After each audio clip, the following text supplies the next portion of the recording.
I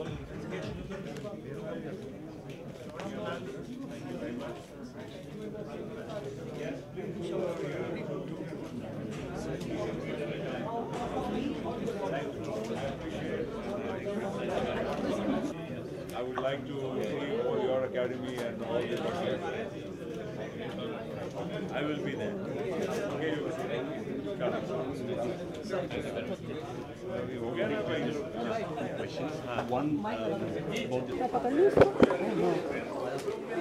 I think this is a wonderful occasion and milestone for Indian football. And our captain and our best player, Sunil Chhetri, is now going to be joining one of the topmost clubs in the world, and I think it could not be a better beginning.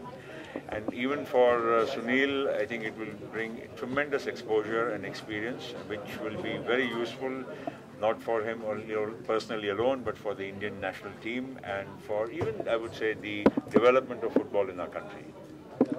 Talking about Sunil Chhetri, he has enormously done India proud work. This achievement, how big is this for Indian football?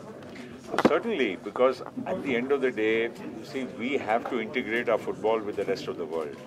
And our own football, now Sporting Club Portugal is also looking at an involvement with football academies in India.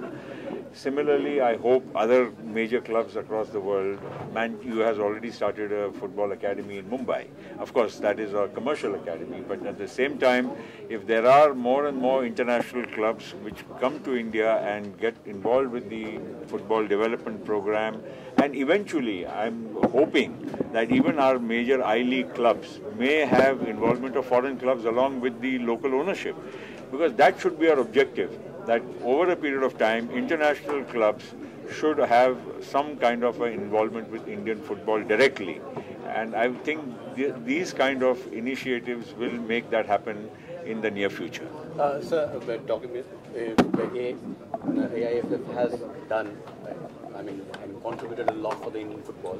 But there are certain federations. Today there is a news that 2 athletes could not go to Sri Lanka because of the shortage of 30,000 rupees. Do you think, and could have qualified for the Olympics? Well, you see, I agree, but I think the government and the sports authority and the ministry are doing whatever they can in terms of preparing our best of players for the Olympics. But as far as football is concerned, I think we are focused on our game, and our federation is doing everything possible to make that difference to Indian football. It's not an easy task because football is, unlike cricket or other sport, played by virtually every country of the world. And that's why it's a huge challenge to come from almost bottom of the ladder to move up step by step. I think it is really going to be a very important and a very dedicated effort which we are trying to embark upon. Sir, my question was that football is doing very well, AIFF is also doing very well, but what about the Olympic sports, something like athletics? 2 Indian athletes could have reached the Olympics but couldn't because... Well, I don't want to comment on... no, I don't think if money would be the issue in terms of... because the country sponsors the players or athletes to the Olympics. So I don't think... I'm not aware of the facts of this case, but I'm sure the Indian squad is fully looked after by the government of India, because ultimately it's the responsibility of the government and the IOA to see that the best of Indian athletes or players participate in the Olympics or other major international tournaments. One final question, sir. What do you have to say about the case that is being handled? The Pinky Pramanik case, what would you have to say on that? The way it... Now, let's not, because it's still confidential.